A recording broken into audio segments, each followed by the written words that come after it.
Question है the minimum maximum distance of a planet revolving around the sun are x1 and x2। तो minimum R P को यहाँ पे x1 बोला है और मैक्सिमम आर ए को क्या बोला है, x2 बोला है। यानी कि इलिप्टिकल पाथ पे अगर कोई भी प्लेनेट घूम रहा है तो ये एक फोकस, दो फोकस होते हैं, एक फोकस पे सन लाई करता है, ये मेजर एक्सिस होती है, माइनर एक्सिस होती है, इसको बोलते हैं एपीलियन, इस पॉइंट को क्या बोलते हैं, पेरीलियन। जब नजदीक होता है उसको बोलते हैं पेरीलियन पॉइंट, और जिसको जब दूर होता है तो क्या होता है, एपीलियन। यहाँ पे जो वेलोसिटी होती है उसको वी बोल दिया हमने, यहाँ पे वी और वी ऑलवेज ग्रेटर देन होती है वी। और ये डिस्टेंस होती है, मिनिमम डिस्टेंस होती है, क्या होती है, मैक्सिमम डिस्टेंस होती है। तो यहाँ पे इसने दी है minimum speed of planet V node, तो वी की वैल्यू दे रखी है वी नोड के बराबर। आपसे पूछिए वी की वैल्यू आपसे पूछिए क्या होगी।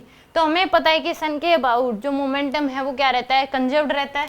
तो यहाँ पे मोमेंटम कंजर्वेशन लगा सकते हैं, यानी कि यहाँ पे मास m इंटू में वी नोड x1, ये आपको क्या दे रखी है, minimum and maximum, maximum x2 दे रखी है, तो V node x2 equal to m into में V P x1।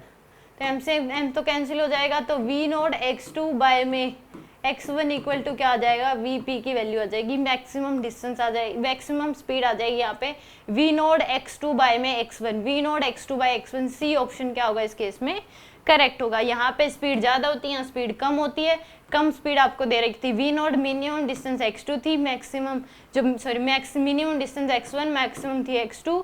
Maximum speed बतानी थी कहाँ होगी, वो पेरीहिलियन पे होती है, और वो क्या हो जाएगी वी नोड x2 बाय में x1।